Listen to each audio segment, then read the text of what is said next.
Well, hello, cats and kittens. Welcome back to Space Dock and Star Trek Online. The new improved Space Dock, I must say. It just recently went through a pretty colossal bit of devastation, which is a mission we will most likely be covering as part of this series. So I hope that's going to be a fun thing. Anyway, we've just commissioned our new ship, the USS Wild Stallion, which is a mirror universe heavy cruiser retrofit. Quite a tasty little ship. We've customized it, keeping the mirror universe color scheme inspired by the colours spawned by the Enterprise in the Star Trek Enterprise Mirror Universe two-parter. That's where all that comes from. And we're going to see what we have by way of equipment that we can use to bring this ship up to spec for endgame operations. Now, we do have a few things here that are considerably better pieces of equipment than we already have on the ship. All this Mark 8 gear. That's a shield array that's bound to my account. If it's common equipment, like these shields, you can these you can pick up and sell on the exchange for energy credits. But these things, once you've used them, once you've equipped them, then they're bound to the account. You can scrap them, but you can't put them on the exchange. But at least what we can now do is we can use that piece of equipment to upgrade our ship. So we're one step closer.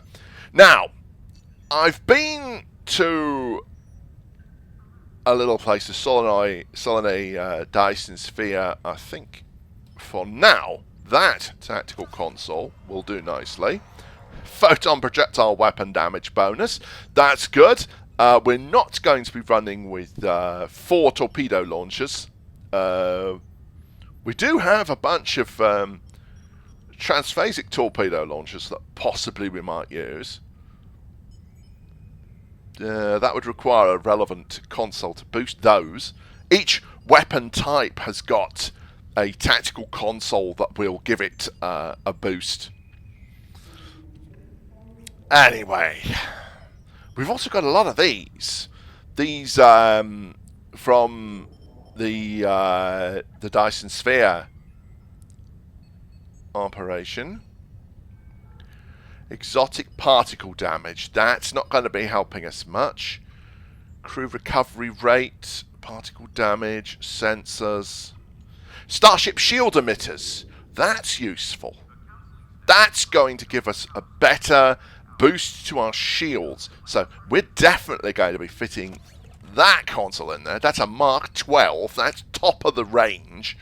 That's a reward from the Dyson Sphere. Oh, hang on. Got some stuff here. We've possibly got some more goodies? More boxes to open? No. Oh well, never mind. Oh, have we, I'm sorry,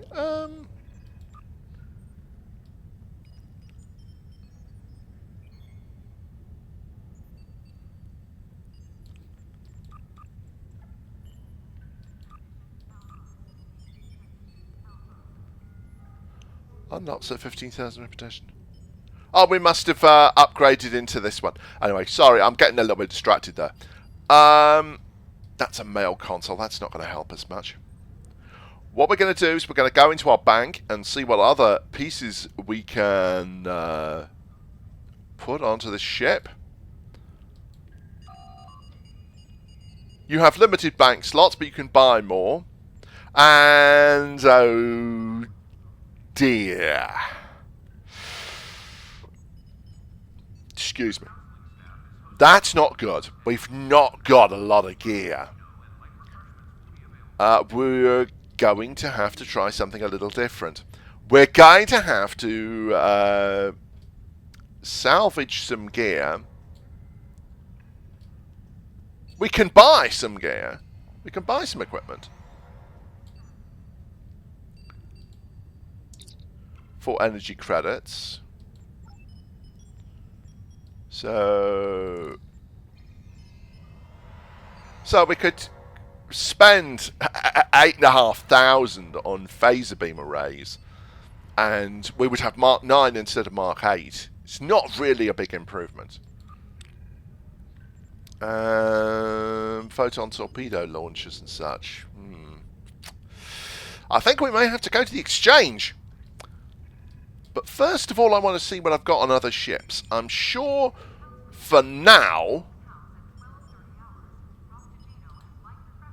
we can go to our ships that we've got and try and upgrade things. This is quite a nice ship. This is a ship we haven't used, actually, but this is more of a science ship. This was a freebie, actually.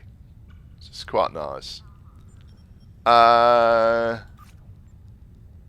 Let's see if we got anything we can use. We've got some Mark 10 gear on our support cruiser retrofit, which is actually a better ship than the one we're working on. I don't really think... I think we're probably just going to... I think we'll probably just see what we can wing it with.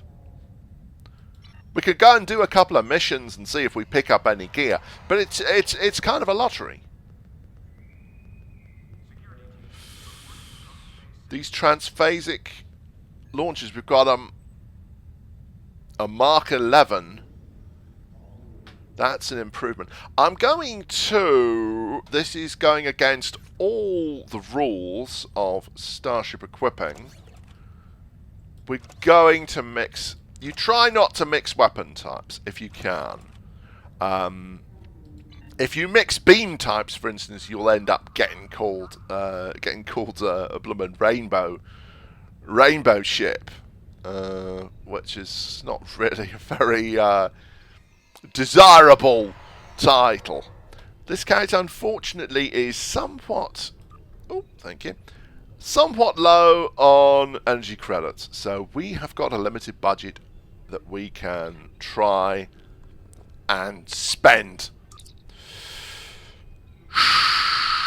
We are looking for ship equipment. We are looking for ship weapons. I think we'll see what the story is with phasers. Phaser beam standard issue, that's shuttle gear. We'll take it to Rear Admiral Upper and see what happens. Now look, we were prepared to spend 8,000 on Mark 9 phaser beam. Let's see if that helps us at all. Dual phaser beam banks. No, it's arrays we're looking for, really.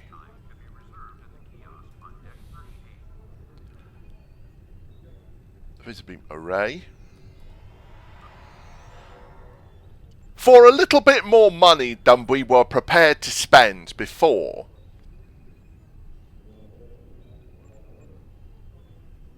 I mean, instead of 8.5, you're looking at 10.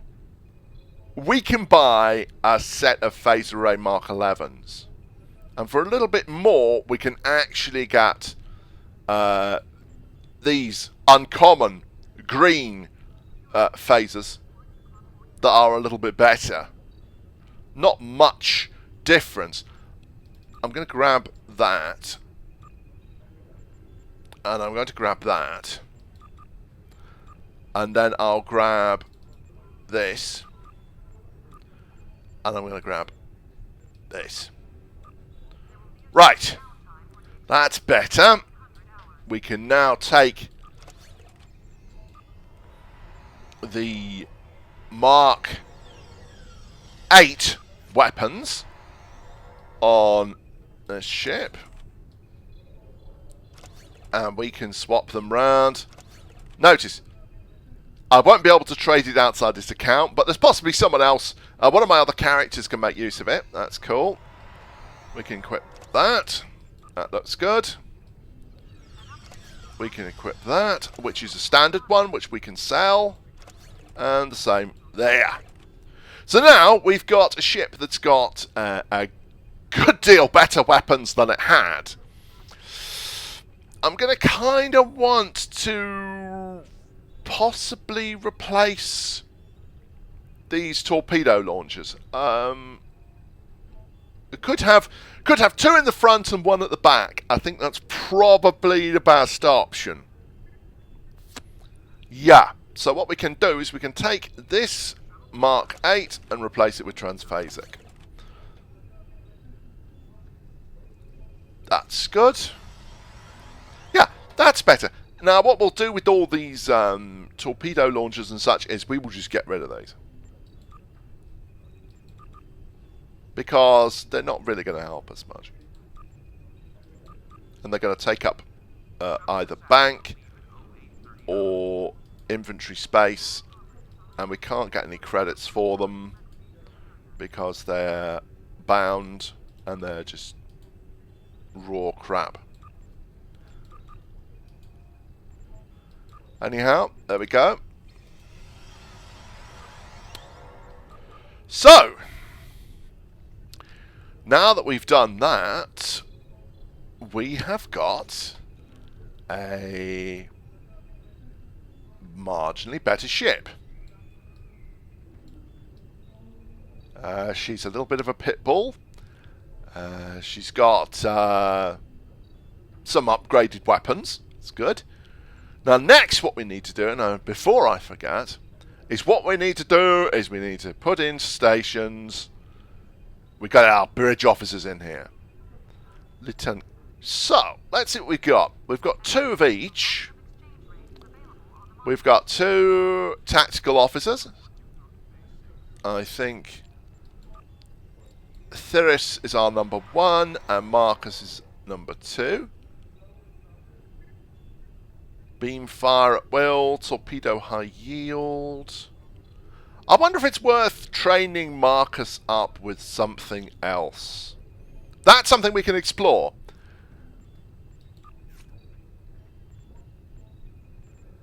Now, I believe Mishihara. Right, Thales needs to be in the top seat. Mishihara can go here. And I think it's Tharol. Tychon's Rift, Tractor Beam 2, Science Team 1. Okay. Now notice we've got a one of these officers, well, 2 of them actually, are able to use all of their abilities, which means we're going to have to tinker with our abilities tray once we get into space. That's going to be quite a struggle.